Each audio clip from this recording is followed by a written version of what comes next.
శ్రీమాత్రే నమః. ఫాల్గుణ మాసంలో శుక్లపక్ష చతుర్థి రోజు పుత్ర గణపతి వ్రతం చేస్తారు. సంతానం లేని వాళ్ళు సంతానం కోసం ఈ వ్రతం చేస్తే సంతానం కలుగుతుందని చెప్తారనమాట. నమ్మకంతో భక్తిగా శ్రద్ధగా చేసినట్లయితే భగవంతుడి అనుగ్రహం ఉంటుంది. మనం అన్ని ప్రయత్నాలు చేసేస్తాం, కానీ భగవంతుడి పాదాలు పట్టుకోవటం మర్చిపోతాం. అన్ని ప్రయత్నాలు చేసినా మనకి సంతానం కలగకపోతే భగవంతుడి పాదాలు పట్టుకుని నాకు సంతానాన్ని ప్రసాదించు అని ఆయన పాదాలు పట్టుకున్నామని అనుకోండి, మన కర్మ తీరిపోతే భగవంతుడి అనుగ్రహం మనకి ఖచ్చితంగా ఉంటుంది. ఈ వ్రతం చేసిన వాళ్ళందరికీ దాదాపుగా సంతానం కలిగిందని చాలా మంది చెప్తూ ఉంటారు. ఈ వ్రతాన్ని పార్వతి అమ్మవారు చేశారని బ్రహ్మవైవర్త పురాణంలో ఉంటుంది. ఈ వ్రతాన్ని ఎలా చేయాలి అంటే, ఈ వ్రత కథకి సంబంధించి అలాగే ఎలా చేయాలి అనేది నేను పీడిఎఫ్ ఇస్తాను, కింద డిస్క్రిప్షన్లో ఉంటుంది, దాన్ని డౌన్లోడ్ చేసుకోండి. అలానే మనం వినాయక చవితికి ఎలా షోడశోపచార పూజ చేస్తాము, అలానే ఇప్పుడు కూడా షోడశోపచార పూజా విధానంతో ఈ పూజ మొదలు పెట్టాలి.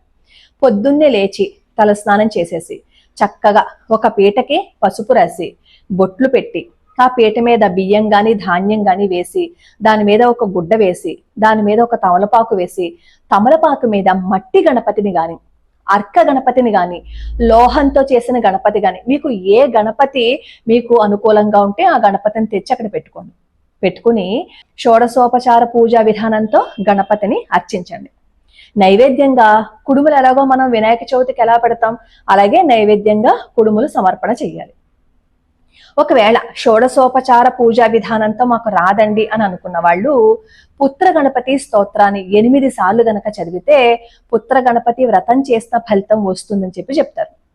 ఈ షోడశోపచార పూజా విధానం అంతా అయిపోయిన తర్వాత నేను కింద పీడిఎఫ్ ఇచ్చాను కదా, అందులో గణపతి నామాలు ఉన్నాయి, అవి కూడా చదివి కథ చదువుతున్నంతసేపు చేతిలో అక్షతలు వేసుకుని పట్టుకుని కథ అయిపోయిన తర్వాత నెత్తి మీద అక్షతలు వేసుకోండి.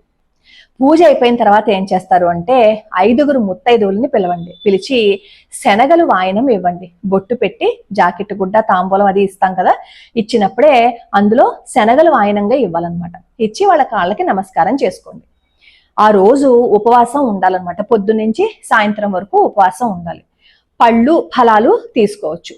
సాయంత్రం కూడా మళ్ళీ పూజ చేసి చంద్రుడికి కూడా అర్ఘ్యమిచ్చి అప్పుడు ఏం చేయాలి అంటే, మీరు ఏదైతే ప్రసాదంగా స్వామివారికి సమర్పణ చేశారో దాన్ని మీరు తీసుకోవచ్చు. ఆ వ్రతాన్ని గనక చేస్తే సంతానం కలుగుతుంది అని చెప్తారు. భక్తిగా శ్రద్ధగా చేస్తే ఎప్పుడైనా మంచి ఫలితం ఉంటుంది.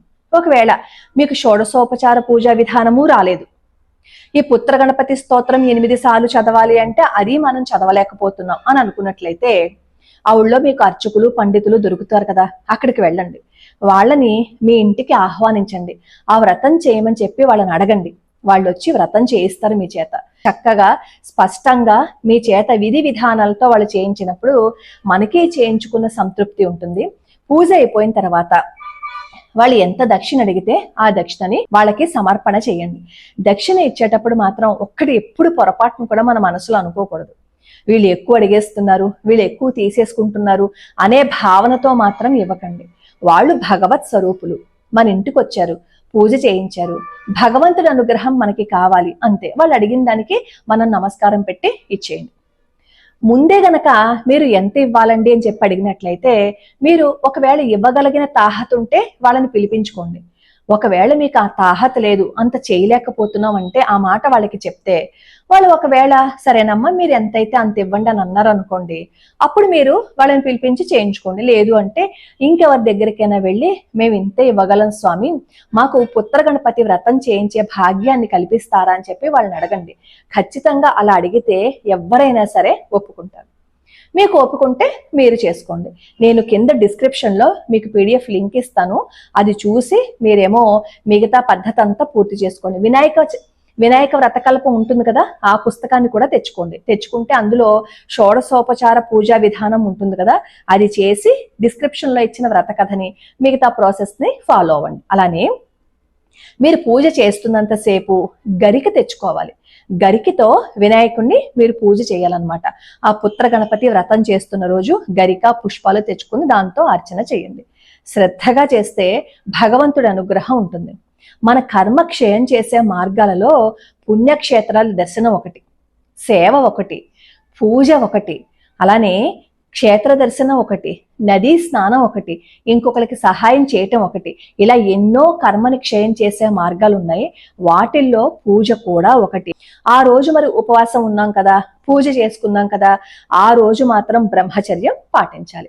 అలాగే మద్యము మాంసము తీసుకోరు కదా, ఎలాగో వ్రతం చేసుకున్నప్పుడు ఈ నియమాలు పాటిస్తూ ధర్మ మార్గంలో వెళ్తూ సత్యాన్నే అనుసరిస్తూ మనం నీతి నిజాయితీగా ఉన్నంత కాలం భగవంతుడి అనుగ్రహం ఉంటుంది. కాస్త మనకి కష్టాలు వచ్చినా ఆ తరువాత ఖచ్చితంగా భగవంతుడి అనుగ్రహం ఉంటుంది. మనకి ఏ కష్టము రాకుండా భగవంతుడు చూసుకుంటాడు. లోకా సమస్తా సుఖినో భవంతు, సర్వే జనా సుఖినో భవంతు.